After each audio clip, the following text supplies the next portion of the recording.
with, your buyers and sellers and realtor partners and title companies. It was just very different. So when I moved, I was coming back. I was kind of flying back and forth to Wisconsin, probably close to once a month at that time, and would spend time in Wisconsin where my family is. I still have my daughter and son-in-law, and two of our grandkids are in Wausau still, so we still spend time in Wisconsin. But at that time, I was going up a lot because I felt like I had to. Yeah. But then over time, it kind of did this shift where it was like, this was Wisconsin. And then over time, it shifted to this was Florida as far as my timing that I was spending, in the business, we'll say, or on the business in Florida. But when I was in Wisconsin, people would say, well, how do you do this? Because my team was in Wisconsin and I was in Florida. And I would always try to explain to them, because how can you do this? How can you work in separate places? How does this? They couldn't imagine it. Correct. And so I would always explain it that it's like we're in a really big office. And instead of walking all the way down the hall to where my team is, we just pick up the phone. That's it. We just buzz each other. And they're right there. And then it kind of got people, all right. They could wrap their head around it. And then COVID happened, and everyone's like working remotely without their team. And I'm like, I was built for this. I've been doing this for 10 years, 11 years. So it was really, actually, COVID for us was easy. We're like, I don't understand why everybody's got a challenge. We all worked independently and worked separate from my team. But it was in the beginning, that was such a challenge for people to wrap their head around. Yeah, because they always thought, and I felt the same way even when I moved. I'm like, I'm going to have attrition. Yep. Maybe with my business up north. How do I create a environment where I can have someone with boots on the ground, right? And that can kind of be my face, even though it's not me, but know that I'm just a phone call away, right? At the same time. And then to your point with COVID, what happened is the video technology just took over. Oh, yeah. Now, before it was kind of like, okay, let's do a Zoom call. It was spotty here and there until it became the normal. Now we use Teams for everything. And if you want that personal face-to-face, where I think that's important because you can see the person, you can see the expressions, things get lost in translation through text messages and emails. Yes. And the just the sound of the tone of tone. Your words. I had that happen not that long ago. I was sending an email to a client explaining something, and he replied back. He's like, I don't understand why you're so mad or something like that. And I'm like, I'm not mad. And I went read back through the email, and I was like, that's, there is a skill to writing emails, and sometimes we are very quick about a quick response. That's it. And, I'm like the queen of flower. My whole team knows that. I call it flowery language because you have to put flowers into the email. So some emojis, some happy faces. Exactly. And if in this case, I missed that. And sometimes those things happen for a good reason. They're a good lesson to go, that's right. I need to think about it a little bit. I need to put a smiley in here because sometimes when we're giving so much serious data information, it can be overwhelming to the consumer. And so that was a learning thing. So I'm still learning. Yeah, just reacting though, because I think I do it way too much. It's where I just want to give them an answer quick. So it's just a short.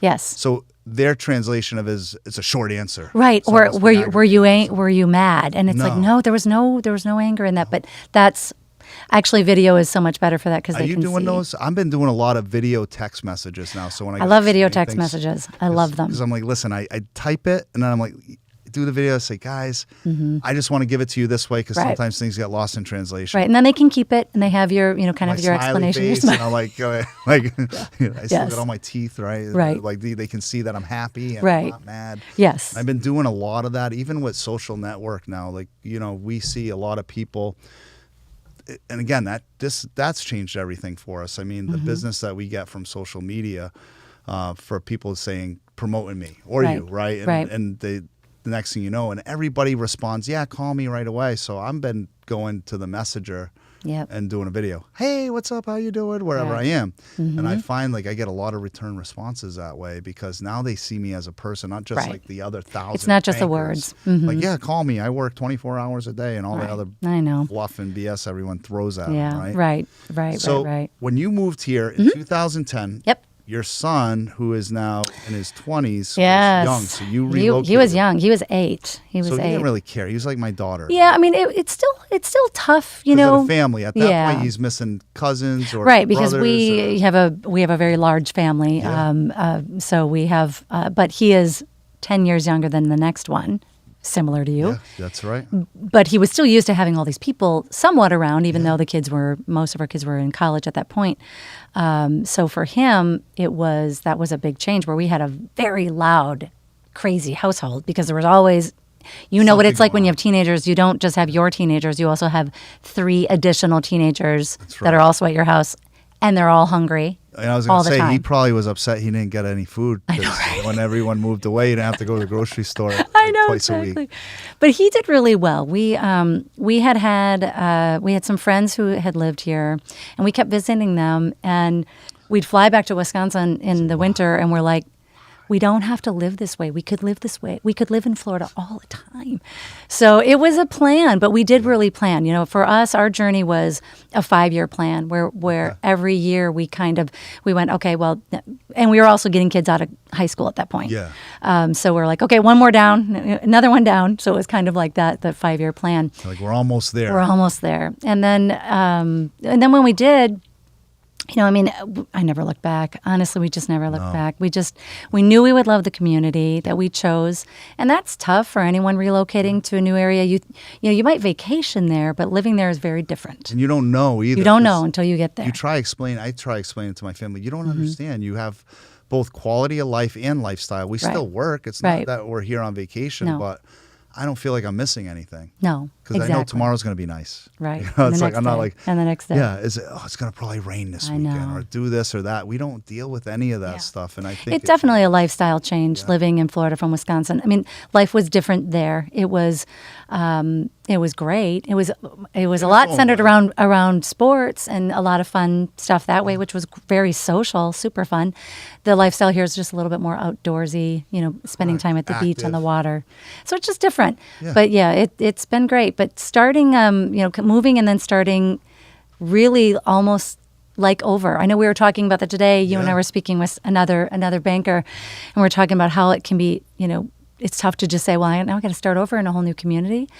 I found it really fun. Me too. When I moved here in 10, so I was kind of going back and forth to Wisconsin, but it was like, now I get to kind of use some of those skills that I hadn't needed before because I was from Wisconsin. I was from Green Bay. I went to high school there. I knew everyone. You know, I didn't need like a BNI. That's it. I didn't even, because I already knew. You knew everybody. You know, I had family that was this guy, you know, this cousin's an electrician, this one's a plumber, you know, so I already had that network all built. So all that nervousness and excitement you incorporated into your life. So it thrived off of that. Right. And part of it was that, you know, we came here and we had some friends that lived here, but we didn't see them all the time, and they had, you know, their lives and busy. So we kind of needed that network of, you know, we just wanted to build a friendship, you know, group of friends. That's it. So I joined, you know, my journey was I joined BNI about 2 years after I came here. But part of that was because I wanted an electrician, a plumber, you know, people that I knew that I could trust, a network of those people, not only for my clients, but for you, for us. We're buying a house. We needed those, you know, those relationships. So that part was really fun, being able to start fresh in a way with some newer relationships and different relationships. But also I think being in Florida, and maybe you guys, you know, let me know if you've experienced this. I feel like people that are here in our community, we're in Southwest Florida, for those that don't know. But, you know, for our community, so many people are from somewhere else that we all kind of need each other a little bit. So, you know, when we moved here, like our Easter was spent with, you know, the people that we had met, and a lot of them were business partners because, you know, we got to know the plumber because we had some plumbing stuff. So we're like, come on over for Easter. Because I don't have family here either. I moved here from XYZ. Exactly. And I think our first Thanksgiving here, we had probably 20 people at our house, all different from just new people that we had met here, because I was so used to always having a big Thanksgiving and a big Easter with my whole family. The whole family. In my house. So, you know, Julie and I are like, okay, well, let's just invite some clients that didn't really have anybody here. Yep. Same thing, right? And some of my realtor partners, I just said, open door. Just Yeah. bring a, what do they call that? When you just, everybody brings. Oh yeah, like potluck. Potluck. That's Potluck. it, right? That's an up north word? term. I haven't heard that in a while. Potluck, just bring Yeah. whatever you want. It Yeah. doesn't matter. And Yep. I feel like this place reminds me of maybe back in the 50s where people were community oriented. Right. And I think the other difference is probably similar to Wisconsin, where you were in Green Bay. It's a lot of old money, like just Yeah. the people that been there, their families kind of ruled the area, and the people was same in the Northeast, the same kind of thing where people aren't really going so much out of their way to help you. Yeah, they'll offer it we always call it Midwest nice, and I love my Midwest peeps, and I love them. I love you, Midwest peeps. Oh, yeah. But as far as because you already have your circles, Correct. that you'll always be invited, but really whether or not You'll eat at the table. You're, right. You- But, kind of breaking into the circle Yeah. because they already have their circles. have it. And I mean, I probably was one of those people, because we did have our circle. And so often you have it. your extended family, lives within maybe a 30-mile radius of where you all grew up. But, I mean, I had, I don't even know how many cousins. I have like 20 cousins, on my mom's side because she was a family of 10. So, we just all got together at all the holidays. all the time. And So you down gotta- here, I think you're right. It is a little different because we kind of need each other a little more. people want to help. I Yeah. found when I moved down here, it's like, how can I help you? And I'm Right. what are they trying to? What are they? What's Yeah, the I know. And you're what- coming from the Northeast, I'm so coming you're from the like, Northeast. I don't I'm know if I like, trust wait these. a minute, this is a little bit too nice. What are you guys? What are you up to, right? Yeah. What's your angle? What Right, are you? right. What's in this for you? But I found that it really wasn't. It was just a community of people trying to help Yeah. everybody help each other in Right, the sense that, right. you know what, we're all in this. We all came here for one reason, Right. better life, Yeah. better lifestyle. And you know what? I want to participate in helping you. Right. How can I help you? How can I help you? Yeah, and that's really how it that's was. why getting involved. Like I said, I got involved in a BNI group, and I'm still in that same group 10 years later, which is It's one of unusual. the biggest one. That's a big 12, group too, 12 right? years. Yeah, we have a big group, and I can't. Do I need to go anymore? One could say probably not, but honestly, I really like the group. They're my friends. They're my friends. They're You're people I wired. spend time with. And you're wired that way. Mm-hmm. People always say to me, "Oh, don't you want to stop working?" I never. The way my brain works is, I don't want to ever stop working.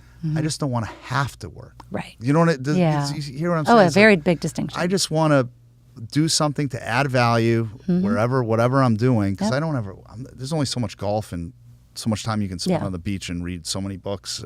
I would go crazy. Yeah. But I like to know, Yeah. I don't have to I don't have to wake up to make the money, but I'm doing it because I love building or Right.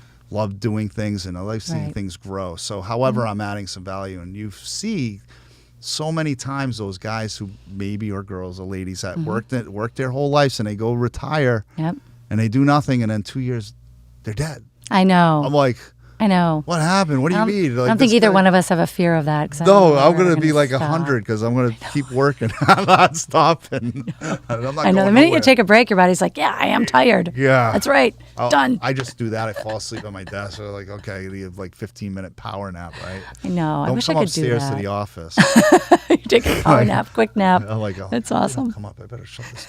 Passed out. Hey, I think a power nap is great if you can do it. It is. I can't do it. I with the training I do for the Ironman training, Oh, yeah. I'm by the end of the week, my body catches up to me. So I do find myself, and bet. Julie's, if she's watching, she'll attest to this. She'll come upstairs and be like, "Is he sleeping? Is he taking a nap? Yeah, what is That's he awesome. doing? I'll be snoring or something. I don't know." That's But great. let's talk about your insights in the mortgage industry. Sure. Because 27 years, we have a lot of the Yep. Mm-hmm. similarities. You've always you worked for a company, then you started out on your own in a sense, whether you were a manager, branch Mm-hmm. Sure. manager, and then Yep. you kind of broke off into this P&L model. Right. What do you see? And now, actually, for all of you watching, Yvette is the standing president for the MBA, the Mortgage Bankers Association, which Florida is the second largest in the country, second to California. Which Right. That's a huge deal. It's 'Cause huge. You would think New York, you would think Texas. Yeah, might we have a think some of these other big we have a big states. MBA, which is in Florida, which is great. And part of that is that honestly, we have really good bankers in our state.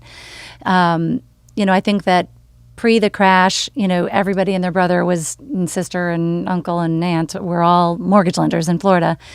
And that, the good thing that came out of the crash is that kind of stopped because it wasn't possible anymore. But I think that the bankers that I know are really solid. Like, I think people who live in the communities really want to make good communities out of it. Correct. And so our association is terrific. So if any of your listeners are not members, you can call me. Personally, I will tell you all about my journey, but I think that being involved in the Mortgage Bankers Association, I got a ton of education out of it. I got lots of my designations. I'm an AMP, a CMB, a CMPS. It's a big alphabet soup. Yes, right alphabet soup. But it's because I love it, and I just want to learn more, and I like those letters behind my name because that's for me. I have to add my CMPS. I did my CMPS for I did it 5 or 6 years in a row, and I got to go back and revisit it because I think they kind of fell off. They did. They got a little quiet for a bit. And I feel like they're getting back. Yeah, they're coming back again. Mm-hmm. Yeah. Is it still Gibran? Mm-hmm. Nichols. Yeah. I mean, it's funny now. He's amazing to listen to. I know, and I Brilliant see these mind. pictures of these people. I'm like, man, they're getting old, but I'm not. I feel the same way. I'm not getting old. Yeah, you're like, wow. I know. My dad is in his, let's see, he's 76. But it's funny because he still plays softball twice a week. Oh, good for him. He's the designated runner. And it's so funny because he'll be like, I don't know, I like playing ball, but I'm playing with a bunch of old guys. These guys are in their 70s. I'm like, Dad, you're in your 70s. Yeah, that's the Marine mentality. He is a Marine, so yes. And it's so funny because he's like, oh yeah, that's right, I am, because he still thinks, he's in his 50s. And he's active. Very I much. think the same thing with keeping your brain going, keeping your body going. Oh, yeah. Once you stop, it's... No, he can get up and down a ladder faster than my husband can. Oh, yeah. Sorry, Dan. Dan, we need to get some work done in the house. I'm calling Dad over. Exactly. It's funny. But Dan's done well, too. I mean, he's came down here and he's part of an engineering group building some massive beach homes and some of these houses that he works on. So I think you probably cross-collateralize some of those relationships, I'm sure. Yeah, and Dan's involved in the city of Sarasota with the planning board. So that's kind of neat, being involved, seeing that side of it. And that was the other really cool thing about getting involved, in your community is if you have an opportunity to volunteer or do something on the city level, you really learn a lot about your community and ways that you can make an impact. Without necessarily becoming a city employee. So so he gets to do that. So I get to live vicariously through him for that side of it. But it's really cool seeing what an impact you can make on your city if you raise your hand and say, hey, you know what, actually I'd like to get involved in that. Yeah, and I think they look for it here. Yeah. And they embrace it, where absolutely a lot of places would be like, we already got our clicks. Yeah. Like they seem open arms down here and I think again that comes that so many people, I mean, there's some good Florida peeps that have been here forever and were born and raised and bred here, but not there's so many of us are from somewhere else, and I think that inclusive community feel, that's why I can't imagine ever leaving here. You were attracted. That's what attracted me. I mean, some of the people here watching know that I spent a lot of time overseas. Not even that far, not even 10 years ago. And that was the one thing I was so impressed with was the community sense. Everyone ate dinner together. Yeah. And I feel that with, you have like Waterside and Sarasota / Lakewood Ranch. Oh, yeah. You have all these places that have all these community activities going on all the time. That was so different. And it's a very attractive community for a family to come into. So I can imagine for you and, your wife saying, hey, I think this is going to be really cool for our family. Yeah. And it is. It's I don't think we realized how cool it was going to be. Yeah. Until you're here. Because we knew we were going to love the weather. Like that part was the same box we're checking. Right. I just want nice weather. I don't want it to be gray and cloudy, 90% of the time. Yeah. I want some sunshine. And then next thing you know, all these other steps came in and all these other things. But let's talk about your education, your expertise in it. I mean, like you said, you had the alphabet soup, the CMPS. Yeah. So through the Mortgage Bankers Association, when I first got into the industry, I had a really great mentor who was like, "You need to belong to the MBA," and I'm like, oh, okay. So I just thought you had to, when I very first started. So I kind of grew up in the MBA, but I grew up also with all of the education that they offered. So that's why I got my accredited mortgage professional, or AMP, then my certified mortgage banker. That one is like getting a master's in mortgage. And I'll tell you, that was by far one of the highest moments in my career, was walking across the stage in Denver. And that was in 2017. It was just an amazing thing for me. I was so proud of myself because I did it just for me, because it's not something that necessarily is going to give you a raise. But what it does is it makes me very confident. And it also, it gives you confidence to know when you're about to speak in front of a group that you have the knowledge behind it. You have the chops behind it to actually get up there and speak. Exactly. So for that part of it, has it probably made me money? Yes. I'm sure. Because of that. But taking advantage of that education is huge. Because then, whenever there's an opportunity to speak anywhere, whether it be at a realtors association or at another, I've had other mortgage companies ask if I'll come and speak to their loan officers, just because accreditation, yeah. Right. Because of that. I wouldn't have that otherwise, and have that opportunity to speak in front of them. What does that look like? What did that entail? Like, what was the schooling? How long was it? Sure.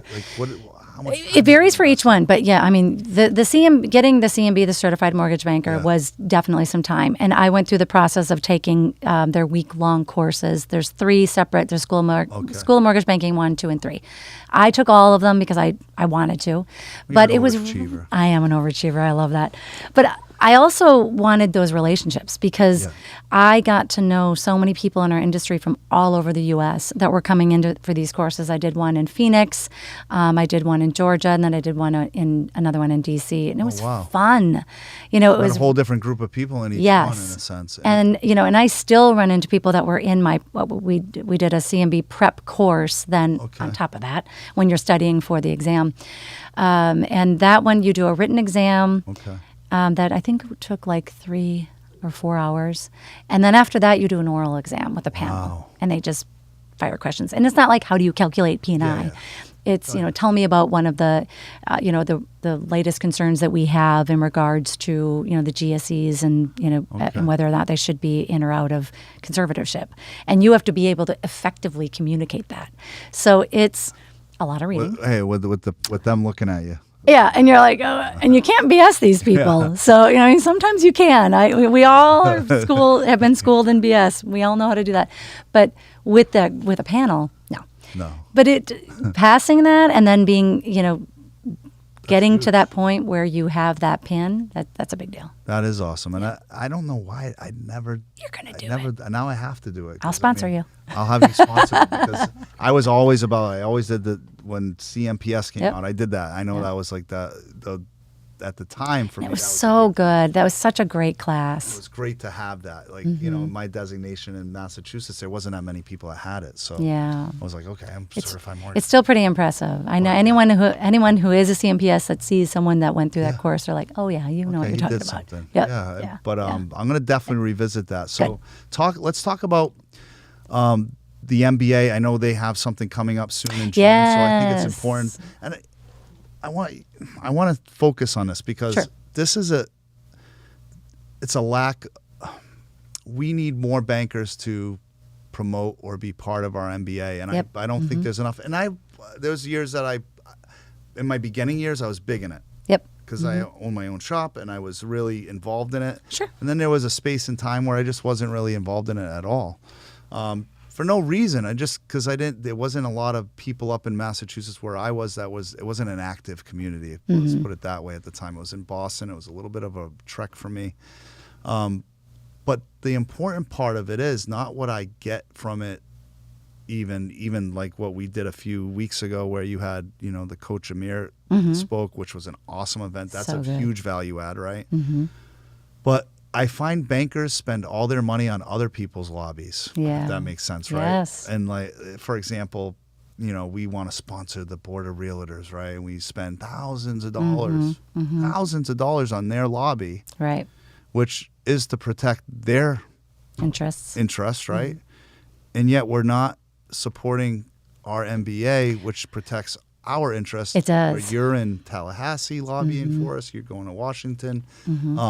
Talk about a little bit about some of the things that you lobby. I think it's important for everybody to know, like, what are we lobbying for? Sure. So then we have the federal MBA, which is going to be more of like the national types of things, like trigger leads, for example. So if you are part of the MBA, or even if you're not, you can still go onto your app and download the app Mortgage Action Alliance, or MAA, MAA. And on there, you put in your home address, and then what will happen is a pre-written letter will go to your representatives about any issue that we have as far as on the lending side of things. But right now, one is trigger leads. And very few of us are happy about trigger leads. No. So we all would like that to stop. And we did. I go to Washington, D.C. every year and lobby along with the other members of the MBA on the federal side. And one of the biggest topics of conversation is trigger leads. There's a couple of really good bills out there that the MBA supports. So I highly recommend you do that. Excuse me. But as far as other things we have in the state, insurance, flood insurance, those are huge issues. Really? Yeah. Obviously, for all of us as lenders, so we are able to lobby for anything that we need in this state. So if our members come to us and say, "Hey, here's some challenges that we're having, or we're seeing this happen with, with licensing or something along those lines." Well, you've got the MBA behind you to help with that. So it is, yes, we're doing some of the big issues like trigger leads, but we're also doing small issues where we're talking with our representative in Tallahassee about the flood insurance needs that we have, or concerns with the condo policies that just changed, or anything that's upsetting the apple cart for us. We'll bring, because if it's happening to one member, it's happening to all of them. And it's not just upsetting us as an industry, some of the things that we're lobbying for. I'm going to give you the straight example of that I just experienced myself. So, like you, I own a lot of different investment properties throughout the area, and I had to refinance one recently, and I must have received, I don't know how many phone calls. So when we talk about trigger leads, for those of you that don't know what that is, that's when you apply for a loan, whether it's a mortgage, it could be for anything, but specifically for a mortgage, and then you get a call from 1,000 other mortgage bankers, and now you're confused. As a consumer, you're confused. It's confusing. Now, I literally got one guy that called me and said, "Listen, I have your application here." Doesn't know I'm doing my own loan, right? Right. Well, this is good. Yeah, I have your application here, and I just need to go over some stuff with you so we can get everything wrapped up for you. Oh, sure. So, of course, what did I do? I called him. I got on the phone. I said, this is going to be fun. Yeah, this right? is So I kept going down. He's like, "Yeah, we just need." I'm like, "Listen, why? You have it all, because I filled out the application." Oh, you played along. This is good. I just couldn't help myself. It's like Julie will go crazy because I'll sit on the phone with some of these people forever. But I went down the whole rabbit hole with them. I said, let's just get one thing straight: how deceitful that you're being right now. Yeah, right. Like, this is wrong what you're doing, because one, I'm doing my own loan, so I didn't apply with you. And now if I had a client in the queue, and they could easily be fooled by this. Yeah. And they have no idea. Even the text messages, you should see the text messages I sent. So it doesn't just stop at us, that it hurts us as a business. It confuses the consumer. Incredibly. It hurts the consumer in the sense that, what if they make a wrong move and go through something else? Now they have other people pulling their credit. It just creates chaos. It does. And the whole transaction for these people. So that's just one piece. And I find that everything else that we're doing, I mean, even through the TRID days, how damn confusing was that to try? I mean, it even confused us to try to explain it. It's like everything that goes down. But I think, again, if we would have had a stronger lobby, even at the time, we could have had something that was better. We could have. Yeah. And that's, we grew a lot, especially in the state of Florida, for our MBA after the crash, because we were all like, well, hold on a minute, we can't have this happen again. This can't happen to us again, which was good. But that's also why we're able to, as a group, collectively, our voice is a lot louder versus if you just have an individual person with an issue that's trying to fix it. So this is for us all to stay together, put the funds where we need to put them so we can make sure that if we have an issue, someone is listening. And good, bad, or otherwise, that's the way it works. It is. It takes money. It does. It does. And we definitely need it. And we need our members, and we need our members to pay their dues and stay involved. How and much we also, are the dues? They're nothing. It's nothing. It's nothing. Especially if you can be an individual member, for a couple $100. If you have a company, it depends on how many people you're going to have as far as members go. But reach out to me if it's an issue. We'll figure it out because we want the members to be engaged and involved. For that, I mean, especially you think you're paying $500 for a chamber or $1,000 to the board of realtors. You got to pay $200 for your own lobby to give to your local MBA to your business, like everything that you're This doing. is our trade organization. This is our, means to come together and say, here's what we need as an industry. Here's what's happening in our communities. This is what's happening with condos in Florida. If we don't work together on this, decisions are made for us. That's it. So, what about the event that's coming up in June for those bankers that may be watching that are here in Florida? Yep. What can they expect out of it? Yes. Kind of give us an itinerary rundown. Absolutely. So we have our annual conference. This year it's in Sarasota. I love it. So I'm so excited about that. And I'm so sorry. Excuse me. I have been battling a cold because of my 3-year-old grandson. Oh. Came to me all full of 3-year-old grandson. And here it's... you didn't want to not hug him. It's been a month. So here we go. You got to hug him. So I have this little cough, so sorry about that. But so our conference is June 12th and 13th. Okay. So it is in Sarasota at the Hyatt Regency, which is beautiful. So it's on the water. Right there. We're going to have, we're doing boat tours. So that'll be really, really fun. So we have a couple of cool sponsors for that. So we'll have some fun cocktails and libations on the boat. And then we've got a couple of really great events in the evenings for our members. Speakers, we've got, oh my gosh, everything. So we have basically a secondary side of our conference and then the convention side, which is more the sales side. So the secondary is a little bit more like repurchase risks, things like that, that are more on that side of it. But for the sales side of it, our convention, we have 3 different types of AI conversations, which is going to be great. Good. So a lot of technology. Yep. And then we have a couple of great sales coaches that are going to be there. So it's going to be a lot of fun as far as getting us all together in a really cool setting right on the water. We're going to do this boathouse kind of fun evening event thing. We do all kinds of fun stuff. Getting us all together because, again, so many of us are friends, but we're inclusive friends, so come in. But then also you're going to get a lot of really good, meat that you can take from it and say, what do I need to do today? What can I do to make a difference and maybe move that needle? Move it up. Because that was really my thing as we wanted to talk about moving the needle. And with Sarasota being bridges, having our beautiful bridge. So we've got, talking about bridging, to the next.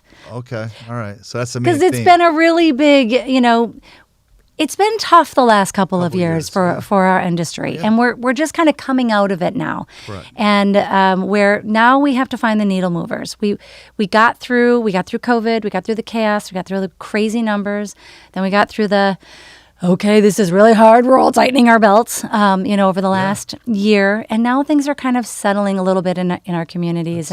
So now it's like, okay, let's take that bridge to the next place. Grow. Yep. Let's grow on the next thing. So I think growth is definitely, it's on our radar. And speaking of growth, working together with you on growing our footprint here. Yes. So if you're a banker and I'm going to say this a shameless plug on my podcast. I usually don't sell anything, but I am going to say this because I have you as a guest, Yvette. Yeah. We work our market together here in very well. Southwest Florida, meaning from pretty much Clearwater down to Venice, Cape Coral area, somewhere in there. If you're a banker that wants to work with top performers, right? And I feel they did studies that when you put yourself in an environment where you're working with other top, your production goes up. I don't know the exact, so I don't want to be quoted on here, but it's like 5 or 10%. Well, I mean, it's just like, I think the same thing goes, what you tell your kids in school, choose your friends wisely because, they'll either bring you up or they can bring you down. So having ones that you're like, maybe I got to reach a little bit for this one, Correct. will only help you reach higher. So and I have agree. people like will pick you up. Like Yes. if you're striving up, you want to work with people. I'll be Yeah. like, okay, let's go. And we'll bring you here. Here's what we do. Here's the practices you do, and having a platform that's conducive, especially here in Florida. I think with a Fed charter platform, meaning you can write loans in 50 states. Yeah, I mean, and that was, for me, again, living here and then having business in Wisconsin, that was very nice to be able to have that. But also, you're right, it has been great, and it's been really nice having people to collaborate with. Correct. Or just say, help me with this, or what do you think of this? This has been great. So let's see here. How about this? And this, neither one of us probably have really good answers for this. But how about a family and work balance? You can't even say work we balance. We even kind of laugh about it. That is such a tough thing, and I think that in our industry, especially when it demands a lot of time, it demands a lot of energy, but I think that we both, you probably better than me, are good at compartmentalizing and say, I have to just put this in a box right now. Right. And I had a coach a long time ago that kind of helped me with this thought, and this has helped me so much with the stress of work, or because it is stressful. Yeah. Sometimes you just have to put it in a box. And I literally at night sometimes I will be laying in bed and I'm thinking about a file, or I'm thinking about something stressful with work, and I say to myself, I just imagine I'm going to put this in a box. Yep. And I got to put a lid on it. I'm going to put it on a shelf, because in the morning when I wake up, it'll still be there. But right now, my job is to be with my family. Correct. My job is to be with my friends. My job is to go to sleep, whatever it happens to be, and just put it in a box. I am probably not a good representation of work-life balance, but where I am really good at saying I need to be present right here. And so putting things in a box has really, really helped with that. So that's good. Like someone taught you how to visualize that. Visualize it. Yeah, because I'm a visual person. Yeah. I need to kind of see it. And then it makes sense. It's like if you just say, oh, you got to not work. You got to. Don't worry. Don't worry. Right. I can't wrap my brain around that. I got to get it done. But if you're like, I can just put this here. I'm going to put it in there. It's going to be there. It's not going to hurt anybody for the next 2-3 hours till tomorrow morning. No one's going to die. The deal's not going to fall apart. Right? No. It's going to be here, and I'm actually going to probably be in it before anyone else is awake, anyways. Exactly. So we'll all be good, right?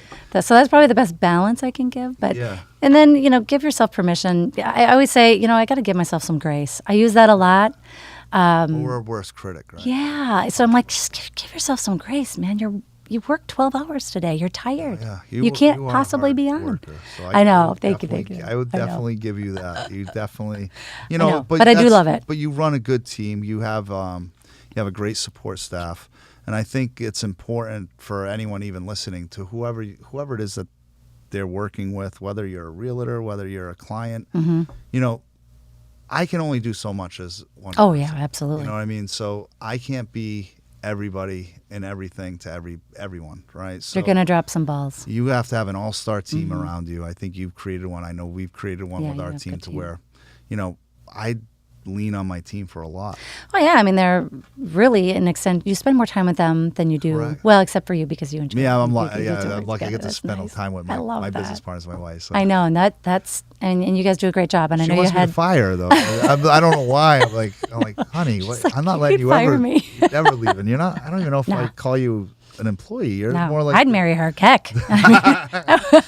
If that happens, I'm going to say, Julie, come here. Let's go. She'll take that. In a minute. That's funny.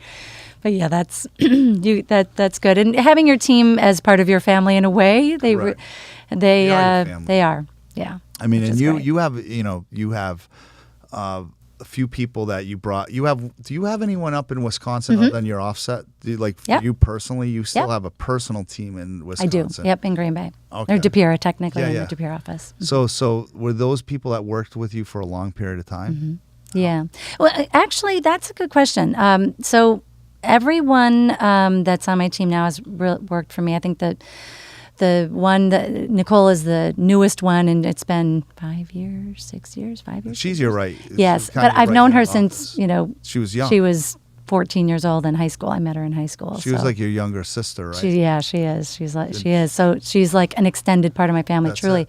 So, and she's the newest one, and she's known me for my entire life and career. Which is nice. Which is nice. And then you have a team down here, and then you have your team up north. Then you have a couple other groups all scattered across. Yep, that we've just kind of merged in, especially with, the market was tough on a lot. And we kind of sat back and went, okay, this is going to be a weird market, especially once we got at the end of 22. It was like, hold on a minute, this is going to be rocky for a while. That's it. And in 23 was rough for I'm proud of what we accomplished in 23, but it was hard. I mean, everything was just such a battle. It was just an exhausting year, and it was hard because it was hard to make people happy with where interest rates were. You felt badly, and it was like you can't apologize for the rates, but we felt like we had to apologize for the rates. It's like when it rains here and you have visitors from up north. You're like, I'm so sorry. It never rains. I know, and you're like, I don't have control over the weather. Yeah.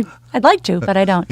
But it's the same that way with during that time, and so many were struggling that we kind of went around and said, can we all start collaborating a little bit as different branches and different people together? And I know you did that too with some. And I feel like that was such a blessing for us to have those opportunities. Correct. So we could keep our teams together. And because a lot of them, a lot of good people had to leave the industry because it was rough. Expenses, right? Yeah. Offset, because now you're sharing in some of that expenditures that you would have. They would have, and now when you combine them, you're like, okay, consolidating them and splitting them up, and it's a little bit less cost. Well, and it made sense because I think as an industry, we needed to look back and say, is there something we can do to make just reduce the expenses of producing a loan for all of us? Correct. And to help the consumer, because it was like we got to get the cost down because what else are we going to do? So that was good, and I'm really happy that I feel lucky that I know so many people in our industry and so many people even just within our own company that we could say, all right, let's do this together. Let's figure this out. And for that, I'm very grateful. So to kind of wrap it all the way up, but I want to talk a little bit. What do you do for fun, Yvette? Like, what's your passion? Oh, my passion is what do you like all to do? about travel. Travel is all about travel. Are you foodie? Are you a foodie? I love food, yes. And I like to travel to go eat. Okay, all right. To go eat in other countries. Where do you put it? It's that nervous energy. I'm like that duck on the top of the water. My feet are just under the table. They're just doing this. I'm like, I'll have salad. And I'm like, no. I just don't. I stop eating when I'm full, and that's my secret. That's the secret. And it's funny because there'll be like a little bit on my plate. I'll leave, and my husband will be like, "You're not gonna eat that? It's like 2 bites." I'm like, "I'm done." He's like, "What do you mean?" I'm like, "I'm full. I don't need it anymore." And he's like, "That's amazing." But that is amazing. I eat like a 3-year-old. Like the 3-year-olds eat like when they're hungry, and then they just stop. And you're like, "Aren't you hungry?" No, they're done. No, I'm done. So, what's your favorite in your travels? Like, what has been your most favorite place? I still feel like a piece of my heart I left in Sarajevo. Okay. It was so impressive to me. The people were impressive. Just the topography was impressive, but what they endured during, the Bosnian War, it was rough, and they have the most amazing spirit. They're just like, they revitalize the whole area again. They did, and they just don't hold any grudges. They're like, they just don't at all, considering that, they got the snot kicked out of them, and they're like, oh, that was then. So what's your favorite cuisine in Bosnia? Well, they have a lot of very unique foods because it's kind of, you have the eastern side of it and then you have the western side of it. So like you'll have like very unique, mosques that are beautiful on one side of, over here on the east. Right. And then you go over here and there's McDonald's. So, but that's the other part of it that I really enjoyed is that you kind of contrast. And that they're all like, it's all cool. It's all cool. Yeah, they just get along so beautifully. Everybody gets along. Is it is it sort of kind of like a Mediterranean style? Yeah. It was like a pasta-ish style food. Nice. Very, very different, but good. Clean, oh yeah, right? You must love that. I love that, especially European, a clean, no hormones, none of that. I know, I'm so into that stuff. I know you are. Yes, I love it. I just eat it. So you feel good, even the wine, right? You don't have the nitrates and all that stuff. You can probably have 2 glasses without a headache. Exactly. I'm looking forward to that. Yes, I can't wait. I've got a trip next week, so we'll. And that's a big part of your lifestyle. So you deserve it because you work so hard, and you're still working. You're not working. Yeah, and that's that's the joy of our industry, and joy and pain is that we can work from anywhere, which is great. Wherever you can get a secure internet line, but it's but that part of it also has, again, COVID taught everybody that you can work from anywhere. So and that's book Dan's the trip. passion Book the too, trip. right? Yes. Dan's passion. We're very lucky that we both have that. Yeah, we both love to travel. So Europe would be your favorite. Yeah, we've been to Europe multiple times, and but this time we're going to the UK, so we'll see England, Ireland, and Scotland. So I'm super excited about that. I would love that. I want to do a Scottish and Ireland, I know. Scotland. And I'll let you know how the food is. I can't wait. It's going to be meat and potatoes. I was like, I'm from Wisconsin. Boiled meat, boiled potato. That's the only thing I'm more interested in, like the William Wallace stuff and all that, in the mountains and the rolling hills. Oh yeah. And I'm like, the food, okay? Can we have it shipped in from Italy or something? Exactly. I know. Yeah, there's nothing better. But than it's still going to be pasta. good. You're going to get some some bangers and what do they call bangers and mash. Bangers and mash. Right? I know. I'm excited. I just love to listen to them speak. I love it's so nice. That. Right? Exactly. I feel like I have to be on my game for my English game. Proper, right? Yeah, like I'm right. Am I going to see the Queen? You're like the heathen American. We're slang compared to their English. Right. But yeah. Are you going to be going to the palace and everything? We'll do that. Yeah, but we want to go see that. You never did that before? No, never been. So I'm really excited. I thought you've done that. Yeah. Okay, cool. Yeah. So out of that trip, that kind of United Kingdom type trip, what are you most excited for out of it? I was on Ancestry.com. I love history, and family is a big part of my life and the history of it. And I've studied my father's side, but not my mother's side. Okay. And my great-great-grandmother was born in a village that is not too far off from Dublin.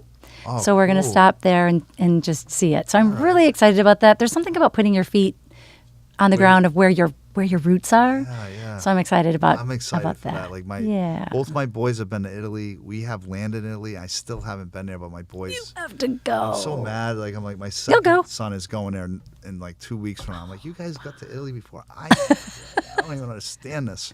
This is a bad deal. Our kids have a little different But they got a different thing. But I definitely, that's my passion is to go to that side. I mean, I spend time in different crazy countries, but not the fun countries. Yeah. I want to work. Do you have an opportunity to do a dual citizenship?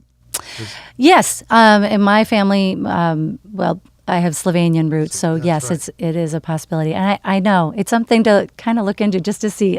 There is something just magical about going back to your roots. Just to knowing that you have I've take it as like a golden ticket. Yeah. And if you don't take advantage of it, right. And just even for the simple, pure fact of just travel. Yeah. Just to have that passport. I think that with travel, for me, the more I go, the more, the more you realize that no matter where you go, everybody's the same. Everyone wants to work.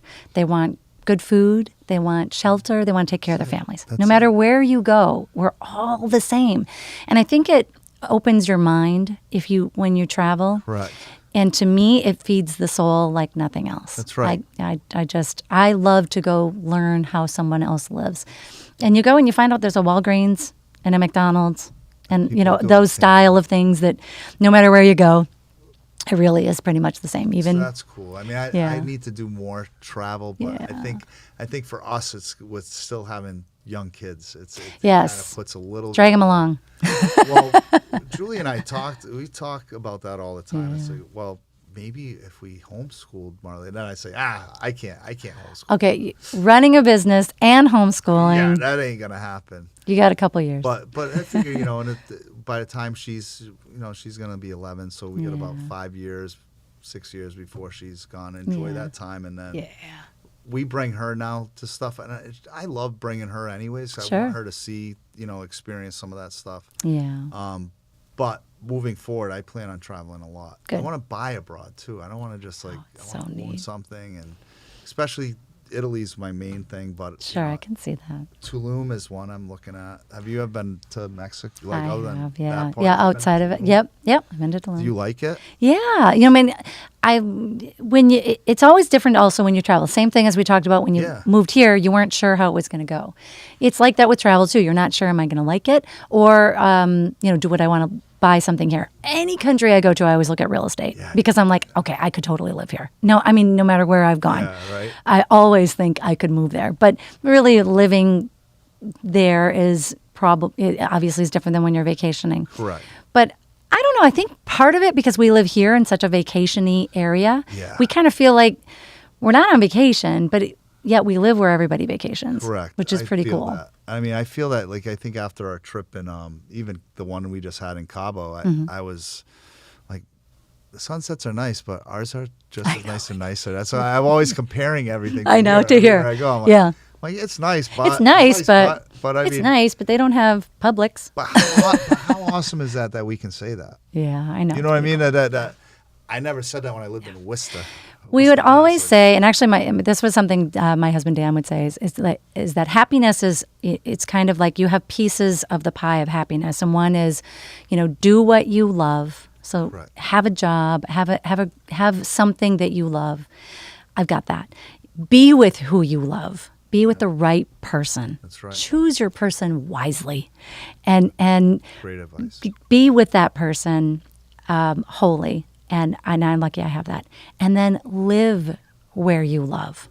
And we would talk about that. And we love Wisconsin, and we love our family, and we love the Packers. We do. But we just felt like something was missing from that puzzle. Why can't they move here? I know. That's what I say. And now we've got that. And that was like, that's the key to happiness. The key to happiness is be with who you want to be with, do what you really want to do, and live where you really want to live. And when you've got that and it's all clicking, Life is good. life is good. So in closing, you have any last takeaways of advice with what we're seeing in the mortgage market, other than I see the light at the end of the tunnel? I'm sure you do too, and we're coming into it. But give us some last words on what you see moving forward and where we're going. I love the saying, what you think about, exactly. You talk about. What you talk about, you bring about. Right. So what you think about, you talk about. What you talk about, you bring about. So be very mindful of your thoughts. Okay. That sticks with me. It always does when I see the thoughts, and I'm like, gotta be careful. Careful of those thoughts, because they're going to go into thoughts and then words and then action. So think about good, positive things. And the last piece of advice I'll always give to anyone is make the call you don't want to make. Make the call you don't want to make. Make it now. Yeah. Don't wait until later in the day, whether it's giving bad news to a client, whether it's a relationship issue, whether it's I got to call my mom, but I don't want to. Make the call now. I like that. Take that action right away. When it's, I think there's like that book, like the 3-second rule or something. It's like she counts down to 3, 2, 1, or even when she gets out of bed, anything she didn't want to do. Yep. She's like 3, 2, 1, go. I love a that. rocket ship. 3, 2, 1, go. So that's great advice. Well, if you're watching this and you enjoy what you see, please message me if there's a topic that you want to know. What we do is we bring on many different guests, especially specifically here in our market right now. But coming up, I'm going to have the technology to actually bring someone with a screen in here from some of my Northeast people and anywhere else in the country. That's right. But really, we want to add value. The point of the show is to shine light on our community, what we do here, because it's a great community. We have people moving from all over the country, right? And kind of hearing people's sides that have moved here from somewhere, what that transition was like. How was it hard, like with kids? I think in the next couple of weeks I'm bringing my son on just so he can share his journey. Wow. Like, interesting. Okay, like, listen, Chris, we pulled you out of 8th grade. For all the people that are watching that are thinking of moving and they have this, they're scared because they got to take some kids from school. What's the effect going to be down the road? Right. And I can just share, like, my son would have hate to have been back up north now that he knows, but you don't know what you don't know. You don't know what you don't know. I want to give you that information. I want to give you answers to things you don't know. If you're moving down, hopefully you can pick something up from our show and our guests that we have on. And it's an honor to work alongside of you, Yvette. You as well. I'm excited to see where we go Yeah. and grow this now that we can actually go back to growing again. That's right. And seeing where it goes. So That's awesome. Thank you for you. coming Thank on. you so much. This was a blast. all right, we'll see you guys.